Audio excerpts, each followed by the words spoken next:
Thank you for coming today. My name is Gary Schindel. I'm the host for the Luminary series. We're very fortunate today to have Mr. Bob Addis, NSS 9958, RL, ME, and CO. So we've got lots of letters behind his name. Bob Addis was born and raised in Cobleskill in the heart of cave country of upstate New York. An Eagle Scout, Bob started caving in the early 60s, visiting Ball's Cave, now part of the James Gage Karst Preserve, where he was bitten by the cave bug. And in 1963, he got a summer job as a cave guide at Howe Caverns, paying $10 a day plus tips. He is a graduate of the RPI in civil engineering and also holds an MBA. Bob attended the 1971 NSS convention in Blacksburg with Bob Liebman and ended up as a manager of Howe Caverns in West Virginia, where he set the world record for Stalagmite City. Okay. Bob was a co-founder along with Bob Liebman of B&B Enterprises, and also originated the Doodah Parade at the Old Timers reunion. Bob is also the founder of the Northeastern Cave Conservancy, which has grown to own 12 preserves, has 2 liaisons with state agencies, has 18 committees, and has been in existence for 47 years, and quite an accomplishment. It is my pleasure to introduce Bob Addis as the 2025 NSS Luminary speaker with his talk title, I Never Let Fear or Common Sense Hold Me Back. 64 years of Spelean adventure, some accomplishments, and a lot of mischief. So thank you very much.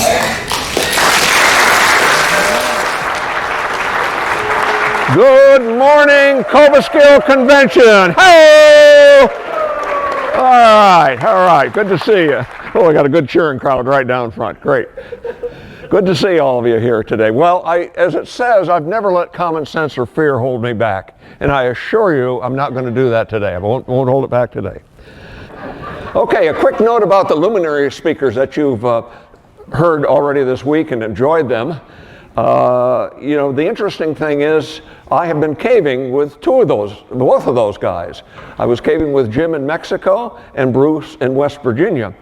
And if you read the NSS news article recently talking about the Luminary speakers, you'll have seen that 2 of them carried a lit carbide lamp through a sump. There's one right there. Now I know Bruce well enough that probably in his day, he took a lit carbide lamp through a sump.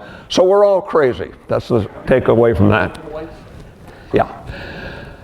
And the other thing, one more thing there, Gary, before you go all the way down. We're just going to talk about, so everybody can have too much fun here today. We're going to do some audience participation as we go along. Now, here's your first chance. Here's a starter for you. I'm going to ask how many of you don't know me or don't know my caving experience? Hand up. Oh. Yeah, put your hand down, Russ. That's in the script, by the way. I knew you'd do that. Okay, so how many know me or don't know me? Show of hands around the audience. There's a few here and there. All right, now I'm going to ask a more difficult question. How many of you don't like me? Russ, put your hand down. Okay. All right, get this hat off. That's enough of that. All right, time for the first slide. Here we go. This little gadget right here, huh? I was brought into this world in 1945 as a big, happy baby, 10 pounds and 4 ounces, and I was raised here in Cobleskill. All of my life I've lived in town, went to high school here, but I also went through Boy Scouts and achieved the Eagle Scout Award. I've got everything but lights here. So, no lights down in this area, huh? You fooled me. Okay, I'm on my own. And all right, here I am as a baby. Yeah, I guess you got that part figured out anyway. Oh, yeah, I put that there. I'm glad I brought that damn light. Yeah, thank you, Paul. Yeah, in the front there. Okay, all right. Now, when I was born in 1945, we did not have a regional hospital in Cobleskill. Rather, we had 2 homes that were made into birthing hospitals for the returning GIs and their booming babies, and I was one of those. So I was born in the hospital that's right next to and up the hill from the Stewart's gas station near the college. And when I was born, the doctor picked me up and slapped me. Now, I later found out that the nurses got in a couple of good shots, too. Thank you. That's from Rodney Dangerfield, of course. Okay, I was an only child. I spent a lot of time outside. We've talked about that. Here we go on a trip to Howe Caverns. Probably the early 50s, anyway. You can see I'm equipped here as a proper Howe Caverns tourist. I've got a Roy Rogers vinyl jacket. I'm wearing saddle shoes, baggy pants, and I'm holding a Howe Caverns pennant. So that's what you need if you're going to Howe Caverns. There you go. All right. My dad's best friend, one of my dad's very good friends, was Arthur Van Voris. And he talked to me a lot about caving and some of the books he had written. He also ran a hardware store in Cobleskill selling Bright Star flashlights, so we put out this advertising pamphlet as well. But he wrote for a number of newspaper articles and all. Arthur had befriended me and gave me a lot of curiosity towards caves. And then another family member came along and gave me a copy of Celebrated American Caves by Horace Hovey. And that guy showed me where the section was on Howe Caverns, as well as the map that was in there. And I have to say that was a really good start, getting to go right that way. And then again, all right, the formative years, Devonian and Silurian. It seems at least that long. It's been that long, it seems it anyway. And we'll talk a little about my caving resume.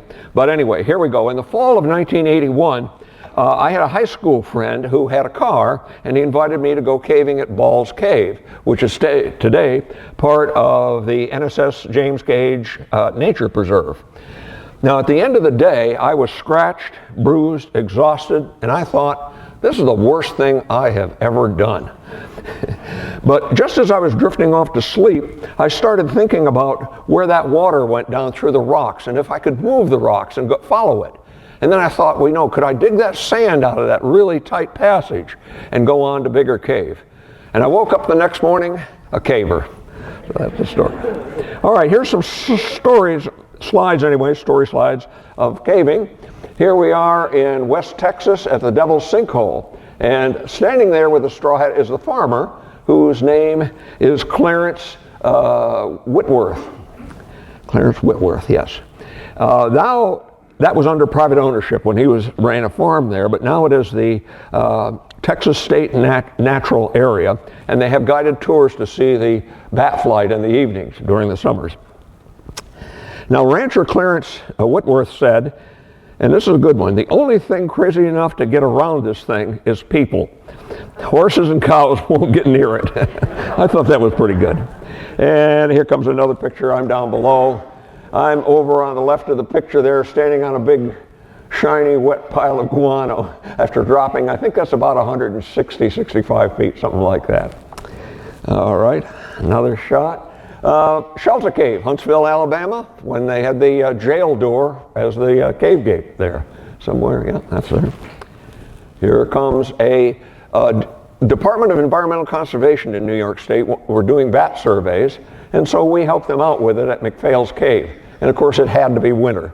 So the tent there is a warm-up tent. In other words, you had to climb 70 foot through a waterfall and then come outside in the snow. So that's what the warm-up tent was for. And kneeled down in the gray overalls is the bat specialist, Al Hicks, that did that. Here is Bustamante Cave, a commercial cave in north central Mexico, and you get up the steep hill in one of these little trolleys. One comes up and one goes down on the other side on the same cable. All the while you're going up, you're looking down at the stop block at the very bottom and looking at that building where the stop block is, and you're thinking about every safety record you've ever heard in Mexico while that's going on. And here's a cave. Yeah, they got some formations, but a great cave. Okay, now we're in War Eagle Cave in Alabama. I think that's a 125-foot drop down into a big hole, borehole, which is pretty well decorated. And this one is King Leo in Indiana. Okay, all right. We have two pictures at Scott Hollow. On the left, sometimes the sinkhole floods, but you still have to climb up that corrugated pipe to go down 30 feet to get in the cave. And over on the right is Bob Lieben looking at some of the formations, wearing his very typical rugby shirt that was black and yellow when it was washed, and it made him look like a giant bumblebee, as a matter of fact. Okay, Tony and the Bad Czechs. 6 Czechoslovakians came over to the United States in the summer of 1989. The Iron Curtain was still up at that time, but they had permission to come over. And we handed them around the United States to various groups of people who would sponsor them. Let them stay in your house, camp in your camper, give them work if you can pay them cash, find somebody that could. They had a lot of skills. The guy sitting in the front wired my trailer, for instance. So there's a lot of skills for those guys anyway. And then we'd pass them around, they'd go somewhere else.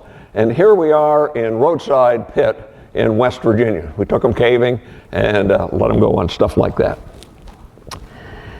All right, now, I walked literally in the steps of a great man, Lester Howe. And here he is. That's the only known photograph of him, by the way. How many of you have been to Howe Caverns? Let's see a show of hands. Okay, I'm seeing quite a few there. Thank you. All right, now, in 1963 through 66, our neighbor was Don Reynolds, who was the head guide at Howe Caverns, and he asked me in 63, did I want a job as a tour guide at Howe Caverns? So I accepted, and here's the uniform of the day out then. One of the interesting things here about this uniform is that you can see there are severe prevailing winds at the Howe Caverns parking lot. And as proof, there's also a picture of Harrison Turk in his 1950s guide uniform struggling against the same wind. So you got to say, yeah, okay, that's true. Okay, here is the textbook we studied, The Story of Howe Caverns. This is the thing to learn all those boring facts about how many light bulbs and miles of wiring. I went in training over Easter holiday with a bunch of other young men. And soon I discovered this was an ideal summer job for a college student. It paid $10 a day plus tips for an 8-hour day. You got a discount at the snack bar, and you got a chance to meet the young ladies who worked there. So I couldn't believe that somebody was paying me to walk in a cave. And soon enough, I found out that there were a couple of jobs that would keep me in the cave a little longer. Boatman and roving trailer. The roving trailer is a roving set of labor wherever help is needed in the cave. Now, my college training was civil engineering at Rensselaer Polytechnic Institute in Troy, New York. And in civil engineering, fairly soon my summer employee found out about my surveying skill. It was a mutual understanding that I could, with the assistance of employees, map the sections of Howe Caverns off the trail. Ultimately, management required copies of my map for some further developments they were doing. Okay, here's the map I'm talking about. This is a fairly famous map that's around. And how do you work this in? Yeah, there's the main thing. The elevators, you'd come in, down the stairs, and you'd follow the river Styx. When you come back, you go to the bridal altar, then you come up here, up the stairs, and down the winding way. That's the tour. These days, and partially because of my map, there's a tunnel that's been cut from there over to the right to there, and that worked that way. Okay, so the interesting part of the cave, of course, was beyond where the tourist trail is right here. They call that the silent chamber, another name, Fat Man's Misery. Very tight, very wet, sandy. Now, we got access to that, and we knew that Lester Howe had only been down through to see the Junior Rotunda. The Great Rotunda is about 60, 70 feet high, and then the Lake of Mystery. And the quote is right there, on which no man has ever traveled. Well, of course, that was a motivation to me anyway. Okay, we got that. Now we got to switch to this one. And again it went away. Okay, John Wayne and me, the Fighting Seabees.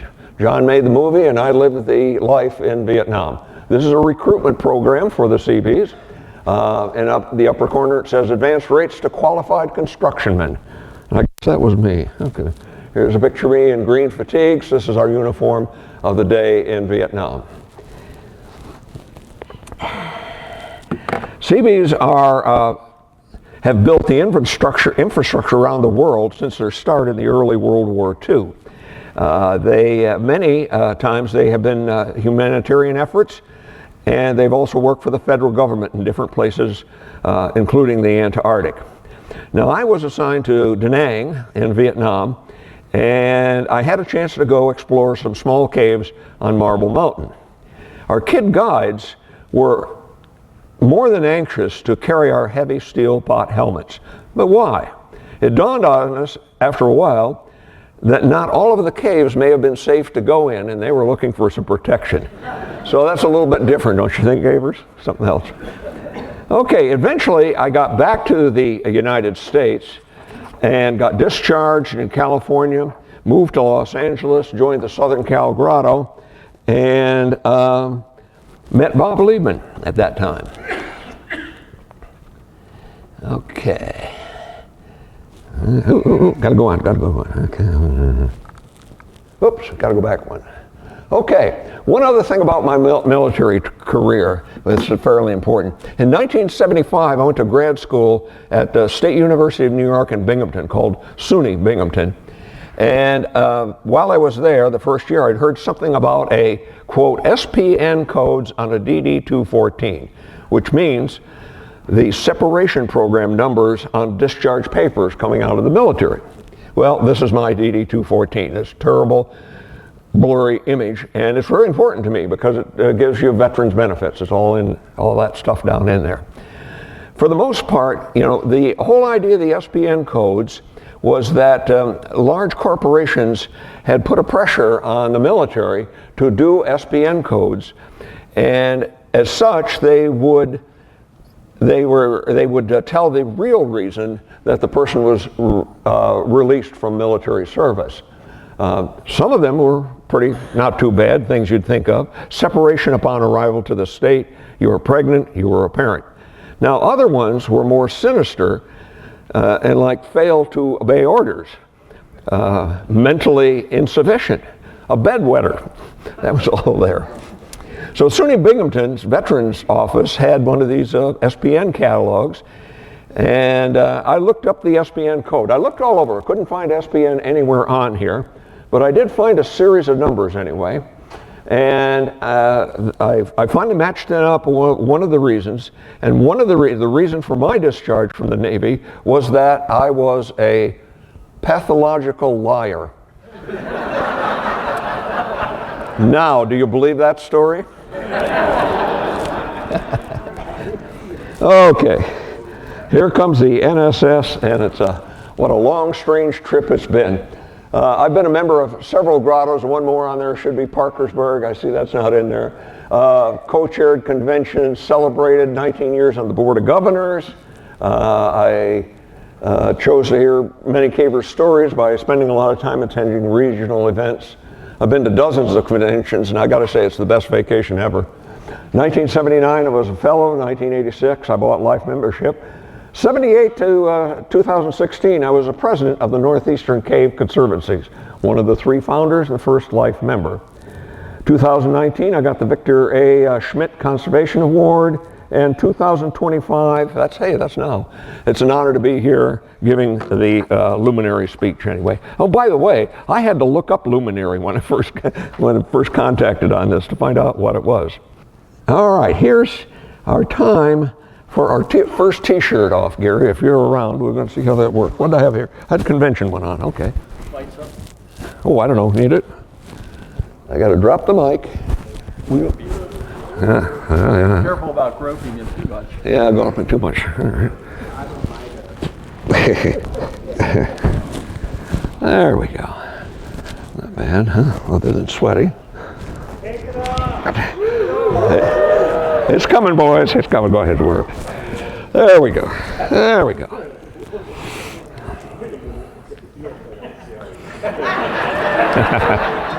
All right, are we still being heard in the back with the mic? Is that working okay? Okay. Oh, I got to see the t-shirt.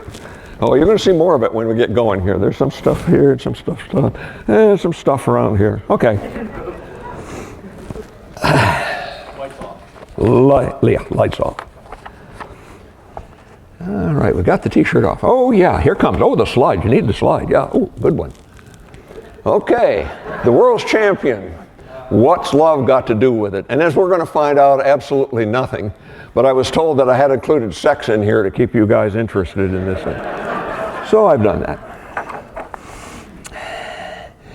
Okay, in 1971, I drove back from the convention that was in Blacksburg, Virginia, and I was asked to go over to Lewisburg, West Virginia, to go to the Lost World Cave. And the owner of the operation was Cliff Foreman, and he wanted me to be the manager and Bob Liebman to be my assistant manager. So that's what we did in the summer of '71. And by the way, the first time that Bob and Bob worked together. We had a lot of work ahead of us. It was the first, there'd been 1 year that the commercial cave was open, so we were busy quite a while. But in August, Cliff Foreman came down from his home in New York State, and he had some ideas how to raise the attendance at the cave, especially through Labor Day. And so we said, well, we better go have a business meeting. So we went to the local bar, where of course most business is conducted. Bob Liebman didn't drink, by the way, he never did. Okay, now we have one of Cliff's ideas was to build a tree house on top of the 30-foot high War Club stalagmite. And I was to sit up there as long as paying people would come to see me. So that sounded like a pretty good idea, because I'd built tree houses before, and I thought maybe I could build one, so I did. So with that idea, that night Bob and I went back to the cave and started building this, and within 30 hours I was up on top of the stalagmite and the ladder was taken away. And I stayed there for over 2 weeks as that went along. Okay, now a lot of people, let's see, we got all this stuff. Now the other second brilliant idea of Cliff Foreman's was that I should have a phone and call everyone I know and call the news media. So I said, okay, I'll do that.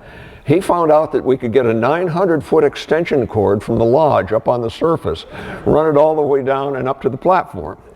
So that was doing it. And I think probably the funniest thing, okay, here we go into what my daily task was, taking care of phone calls up on the stalagmite. And I would most of the time just call. At first I called, as I said, I called the news media, and it was very difficult for them to understand, or believe probably, that I was calling them from a cave, and then I was sitting on a stalagmite and working on a world's record. So it took them a while to gather that up. But fairly soon they started sending news crews out and filming crews, and this thing started snowballing anyway. It was very popular in the talk shows, especially the weirdo ones, late night. And there's a notorious stripper from Baltimore who called me and quoted that she wanted to come up and warm things up for me. Now, she never did, but we both got a lot of publicity out of that anyway. And also over here, I think I can show it, is and the question would be that Bob Liebman was my assistant, of course, and he would bring me my meals, and I would raise them in a bucket that's way down here at the bottom. I'd raise that up and had my meals, and then he'd take them away, and I assume it was a different bucket. That is a question that is always asked, so okay. After 15 days, 22 hours, and 34 minutes, we declared it a world record for stalagmite sitting. After all, who was going to question us? And here's a reunion photograph. Bob is on the left, Aaron Jarvis from Parkersburg, and that's myself over on the right. Okay, time to take another t-shirt off, Gary. It's getting warm in here, isn't it? Hold on. Okay, got that one down. Doing all right? Okay, hold on. Yeah, gotta start everything. I'll get everything else. Go ahead. Take the arm off. Got the arm? Good, good. I got glasses in there. They're starting to get wet. Yeah, they're starting to get wet, yeah. Ew. Ew. You signed up for the job here. All right, here we go. You got it? Yep. Okay, how many of you remember Bob Liebman? Show of hands again. Whoa. Okay, how many of you bought gear from Bob Liebman? Wow. Looks like he sold to everybody. Yeah, yeah. There was some of that too. Yeah, I was in there. Yeah. Oh, time to show the t-shirt. Okay, this is the Bob Liebman Memorial t-shirt anyway. All right. Thank you. Now, yeah, we can hit the lights again. Oops. And here is a price list of early Bob Liebman. And I don't know if you can see it clearly. There's a little cartoon over on the right there. Bob is playing the shell game with helmets. He's got 3 helmets and he's moving them all around on the table there. The caver's watching him. The caver in the middle one, he spies the middle one and says, "Oh, that's the one." And Bob lifts the middle helmet. There's a carbide lamp under it, and the slogan is, "Always a winner with Bob and Bob." Okay, so how did all that start? Bob and I decided to ride together to the 1972 convention in White Salmon, Washington. We had heard that Just Right had stopped making brass lamps, so we started stopping in all the hardware stores, buying brass lamps and parts for our friends. And that was along the way to and from the convention. Bob came up with the idea for B&B Enterprises as a name to get a better discount. And after we rode together in the car talking about various things, and there were some vague references that he knew about some large caver gathering back in West Virginia called Old Timers Reunion, and we ought to go to that. So we did that, and in our way of getting there, we had some very sketchy driving directions anyway. But we did manage to find there, and it must have been quite a surprise to people to see us show up in a California car and pull boxes out and start to sell things. Well, we didn't get thrown out, and it was a success, so we kept on going. Here's another picture of Bob and Bob doing what they did best. Have a lot of fun. One of our favorite activities was going to hat shops, trying on hats, because we both had huge heads. And not only the customers would start laughing, but the salespeople would start laughing too. But this is Disneyland in Southern California. Okay, here's a couple of other advertisements. These are done by Bruce Davis. You probably remember some of the things going on, some of his ideas. And here's another one at the same idea. Okay. Eventually, I sold my share of the business to Bob Liebman, but I always stayed in contact with him, always stayed in touch. And I often came down to help sell when he was at various caver events. Here's a picture of us, the two of us at one time were on the Board of Governors together. Here we are, and as you might suspect, this was another Bob and Bob show. Okay. Bob vended at his last Old Timers, it was about 2005. So many of the cavers today have never met him or bought anything from him. And they've missed his antics, his jokes, and his gestures with those gigantic hands that he had.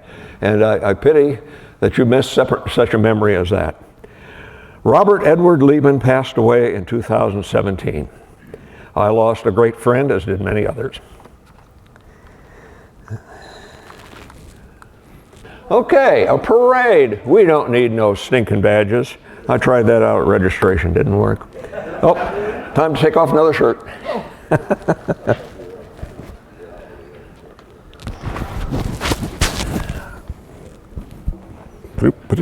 Down it goes.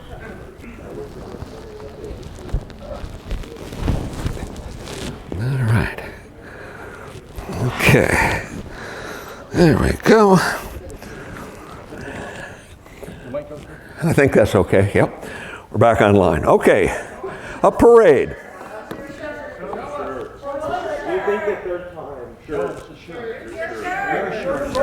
Oh, show us the shirt. Bloop, bloop, bloop. Typical old-timer show. Bob Liebman was very famous for using the image of carbide lamps for years and years. And he managed, I think, to use a different one every year for dozens of years. And these were the basic designs. And it was started in 1972. And there's an old NSS news article that I wrote that claimed that we invented the caving t-shirt. We were the first one to mass produce something and sold it throughout the country, sometimes mail order. So, and I'll give Bob a credit for one more thing too. That's okay with the lights. I noticed today there's a lot of signs for welcome cavers. I know you're taking $2 bills and handing them out in the community to show our economic impact. I believe, and people can correct me, but I believe Bob Liebman came up with that idea many, many years ago. Yep. Okay. The Old Timers Reunion has changed locations many times over the years. Finally purchased land in Daly, West Virginia in 1985. Individuals, grottos, chipped in with labor, materials, and finances to establish an infrastructure over the next few years. But gradually I felt that something was missing. We didn't have a Saturday morning opening ceremony. So I spoke to Bob Liebman, and he reminded that we should do something like the Rose Bowl Doodah Parade in Pasadena, which is a frivolous attempt to lessen the stress on Pasadena residents due to the extensive preparations and both the cleanup and the preparations. So this was it, an old-timers Doodah Parade to set the party weekend up. So I typed up and circulated flyers requesting silly, absurd, and satirical participants, and I gave myself the title of Grand Marshal. And in the tradition of Bob and Bob, I never asked permission to take this gang of hooligans on down the street. The truth be known, I had a hidden agenda. I really wanted to block the traffic on Saturday morning and get scores of people ticked off at me. So, both the Doodah Parade and the traffic jam at the only gate fulfilled those requirements. The parade succeeded. We were pretty happy with it. Everything people were clued into, but the parade did wake up people, including one lady who came out of her tent, barely clothed, to shout obscenities at me and give me the finger. So I knew I was on the right path with that one. The parade's success was in a large part due to everybody's years of experience thinking up unusual costumes for the individuals, groups, and even a vendor. Now here's some slides of the silliness of the old-timers. Of course, we got it there, walking off. Captain Zundap over there with his cape and his red and white crocheted shorts. Now, whatever this is, I don't know. This was one of the entries. This one mystified me as well. Okay. Now, Spelean Books has just gotten on the web, so that dates back a few years. And King Pong, this was a very creative one. Got airplanes flying around the Empire State Building. This was pretty good. So we had a lot. And who's going to lead you down the street? Well, it could be Madame Doodah over there, or the Grand Marshmallow, I decided one year, running out of things to do, and the Grand Poobah over on that side. Eventually, the traffic got controlled. The event was listed in the program, and even the corruptible judges got gentrified. Now, I got bored and I kind of drifted away, but the Doodah Parade still exists, still goes on. So I get a lot of satisfaction out of that. Okay. The Northeastern Cave Conservancy, 47 years. Off with another t-shirt, Gary. We got that. Getting down there. Yep, we gotta keep the white one down, okay? I think you need bigger t-shirts. Yeah. Yeah, I'm at that awkward age now. There we go. All right, we got it. Okay, the Northeastern Cave Conservancy. Got to show the shirt. Yep, just stepping out for it. Now, how many of you are members of a cave conservancy? Show of hands. Oh, quite a few. Great. Thank you. Oh, right down here.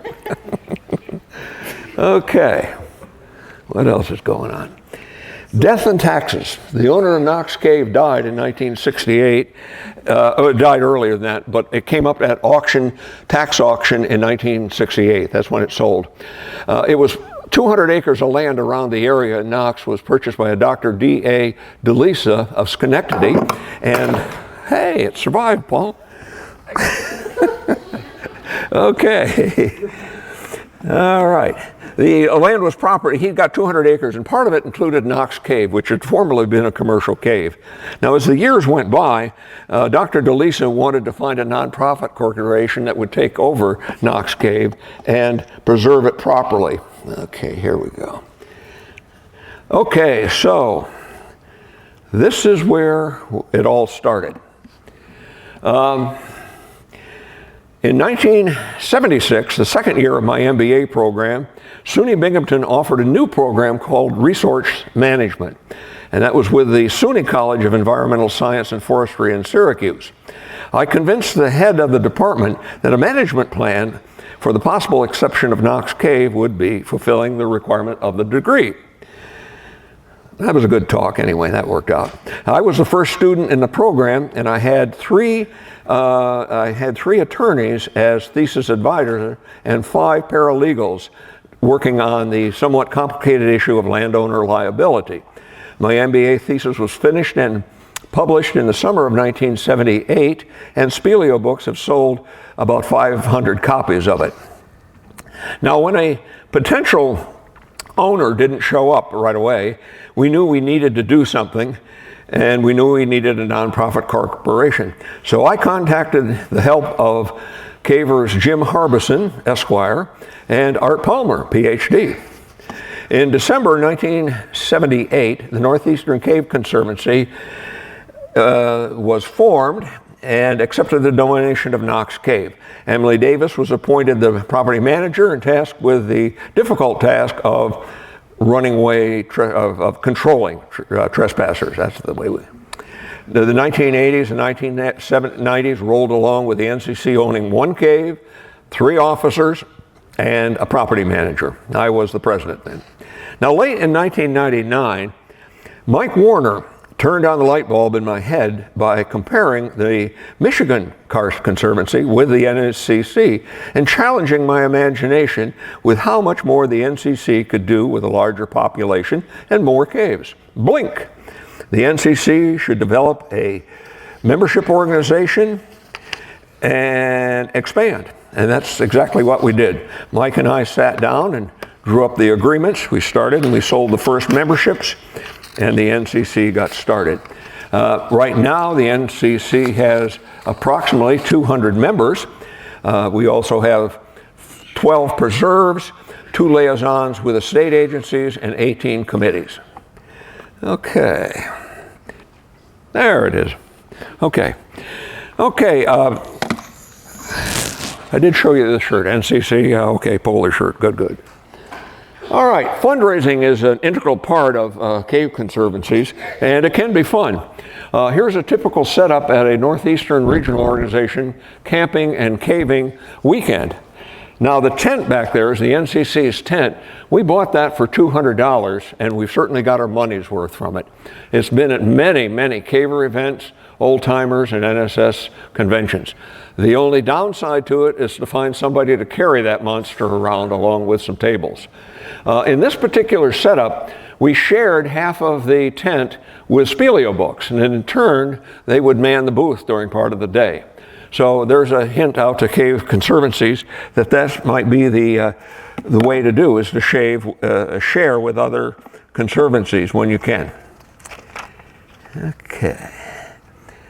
All right, now, here we go. We're talking about, did I say fundraising or fundraising? Okay. This particular one was an effort to raise funds for our NCC preserve called Merlin's Cave in the area. It's very successful, I might add. Okay, and now here's 3 ideas to take or mention to your caving conservancies. Selling a $5 raffle ticket for a $300 life membership is really a no-brainer. You've got no money in it, so that's a good way to do it. Over on the far side, make those posters, make them attractive, tell what you are, and get them out to other conservancies. Get even land trusts in your area, but let them know about the Northeastern Cave Conservancy. Sometimes the land trusts own land, karst land as well. Okay, and then in the middle, the other part of the success is to have a colorful, lively, and babbling idiot for your auctioneer. And yes, that's me right there. Volunteerism has amazed me since the year 2000. It just seems that every time the NCC needs something important, it steps forward in the form of a volunteer. And there's around for general help just all the time. Now, I've been very proud to see that the NCC is off, going to finish its 47th year this December. Okay, now we come to a fun one. Do I have to change a t-shirt? Yeah, time for a t-shirt. In fact, this will be good because we'll have the lights on again. I'm going to be asking questions. Okay. Let me take this off. Put this on my resume. Striptease assistant. Yeah, it's not coming off the elbow. Is that okay the way it is? Yeah, I'll leave it that way. Just I got the mic in here. All right. One more. One more arm. Okay. Woohoo! All right, I'm out. I'm free. All right. Here it is. Where did the rest of it go here? Way down along my side here. There it is. Ooh, this is the last one, folks. Wow. So enjoy this one anyway. This is Lester Howe, the only known photograph of him. There it is. Yeah, you'll see it around some places. This is Lester Howe's grave. I got an interesting story how I found this grave in 1980. Rather unusual manner. A woman had told me that she had the ability to find grave sites easily. So I took her down to an older section of the Cobleskill Rural Cemetery, and I let her out of the car, and she started wandering around like a beagle dog chasing rabbits. She was just going randomly all over. And within 5 minutes, she said to me, Howe, H-O-W-E. Is that the name you were looking for? I said, I couldn't believe it. She'd walked right to it. It's just weird. And the big thing was, the inscriptions are on the back side here, the left side as you see it. They do not face the road. And I had driven up and down that road hundreds of times and never seen it. Okay. The best told tale in northeastern caving circles is that of Lester Howe's Garden of Eden cave and the Finger of Geology, which points to its location. Now, is that true? Is there any evidence to even prove that? Well, let's examine the actors in this really bizarre tale, this fabrication here, maybe. Lester Howe, we know he was a rascal, he was a self-promoter, and he was known for blowing smoke. Arthur H. Van Voris took a group around the caving area from 1928 to 31, and he recorded their underground adventures in a series of notebooks called The Lesser Caves of Schoharie County. There were 5 loose-leaf 3-ring binders, which Arthur had placed at various locations he considered to be reference sources. About 1980, all had been lost or stolen, but fortunately, in 1970, the Mohawk Hudson Grotto had typed and retyped and published one of the notebooks that saved this valuable information. Arthur also wrote numerous articles on caving for the local newspapers. Arthur was a friend of my father's, and we met with him many times to discuss the caves, among other things. Dad and I always considered him to be pretty honest and forthright. Colonel Edward Rue was a brother-in-law to Arthur and one of the group of cave explorers. One of the notebooks tells how, on a solo trip during a drought, Colonel Rue went a great distance in Van Vliet's cave, only to turn around when he discovered he had only one flashlight. He never got back there, and he delayed telling the story for many years. Now, in spite of all the years past, I still smell his smoke in the air on this one. Cliff Foreman, Dave Biter, Steve Egelmeyer, and Bob Addis. In the summer of 1967, the last 3 of these rogues lived together at the Union College Outing Club cabin on the Schoharie River across from the village of Schoharie. With or without Cliff, this was the 1967 cave center and propagators of the great tall tales of Northeast caving. Cliff had previously honed his skills as a storyteller with the Tri-County Grotto and their amazing discoveries in Schoharie Caverns, in Schoharie County during the early 1950s. Now, to the novice, these 4 possess a massive cloud of smoke. They often switch roles in the storytelling to mix it up.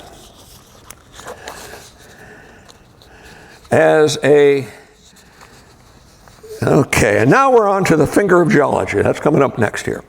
As a newcomer to caving, you learn about the caves of Schoharie County. It becomes apparent that the northwest and the southeast passage of McPhail's Cave line up, and they line up very precisely with the main passage in Howe Caverns, and they all have the same limestone going through them. If you extend this limestone with a straight edge pointing southeast directly to Terrace Mountain and to the site of Lester Howe's so-called Garden of Eden farm. Now, if you extended it further over Terrace Mountain and you would flex the straight edge just a little, it comes out at Van Vliet's Cave in Schoharie. Now, it was Colonel Rue who first mentioned about this in the early 20th century, and he hinted that further investigation would reap rewards. Note that MacPhail's large cave system hadn't been discovered until 1962.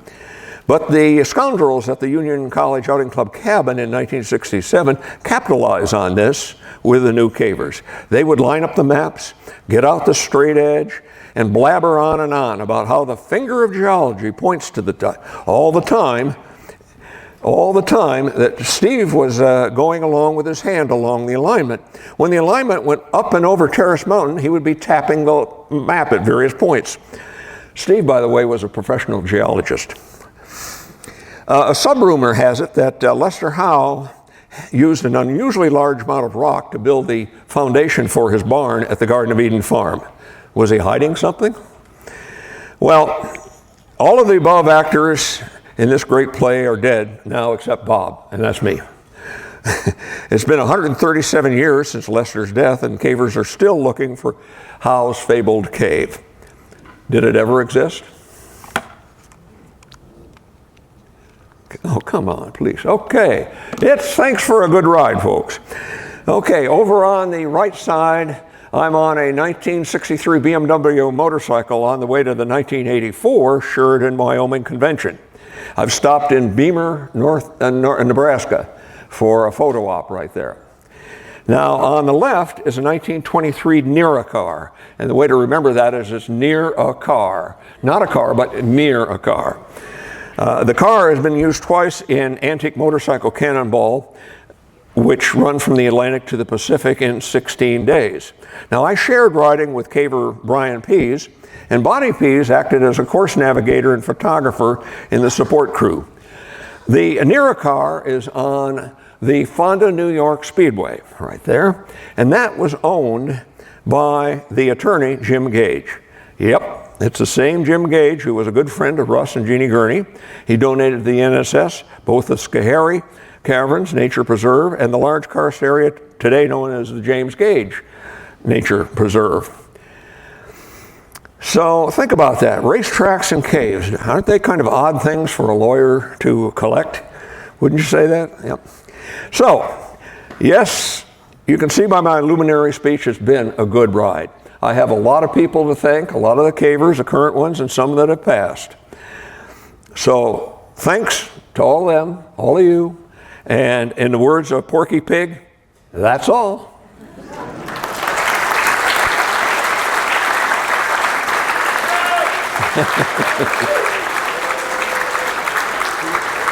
You want this? We may have a few questions. We do have time. Sure do. And just make sure you repeat them. Yep, okay. We have any questions for Bob? Ah. Pardon? Do you still ride motorcycles? Yes, I still ride motorcycles. I went a 3,000-mile trip up to Nova Scotia with the guy that's sitting just a little bit in front of you over here. 3,000 miles on motor scooters up to Nova Scotia for 3 weeks. Yep, still ride. Other questions? Somebody in the back. We all raise our hands and we walk here. How many people fix stuff with canvas grip in this room? Oh, I wish I had that. Yeah. Do you know the source? Can we get some more? That was one of the, the question is about canvas grip, and some of you may remember it was basically a glue for cloth, any kind of cloth or leather, and it'd do a marvelous job. I mean, if cavers can patch something and then go beat it up and then wash it and maybe patch it a little more, I mean, that's amazing testing. Bob Liebman found samples of it, and it was always a secret with him. And he would buy gallon jugs of this and then put it out in the smaller jugs you saw him sell all the time. And I've got to say, unfortunately, I think he took the secret to the grave, or he said they stopped making it. I'm not sure. Yeah. Ace sells it as tear mender. Say it again. Ace Hardware sells it as tear mender. Okay. Ace Hardware has it this. Okay, very good. Other questions? Got anything going? Where was it? Over here. I'm looking. That way. I'm looking. That way. Way over that way. Okay. Yeah, go ahead. Bob, what do you know of Jim Harbison What do I know of him? lately or history? I thought I saw him sitting back there. There he is. He's got his hand up with a little assistance. There's Jim Harbison, the attorney for the NCC, and put it all together. You know, I couldn't do that. Thank you, Jim.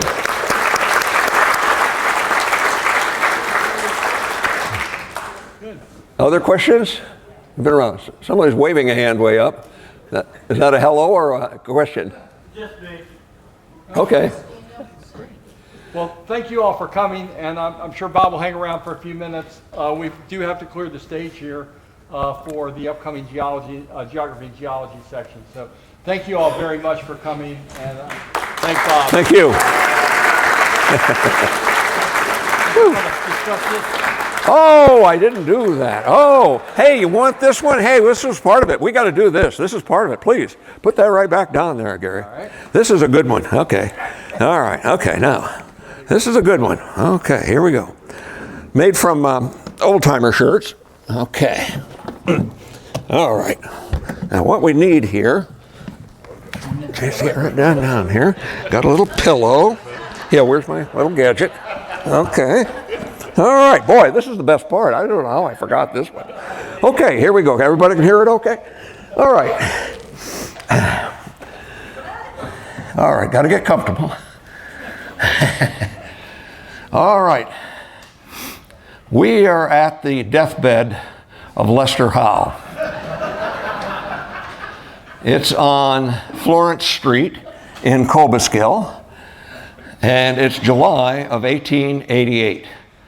Suddenly, Lester Howe sits up and he says, I have found a cave larger and more beautiful than Howe's cave, but I'll disclose its location to no man. And he flops back and dies. Now that's a pretty good story. That was worth putting in. I'm glad you caught that, Gary.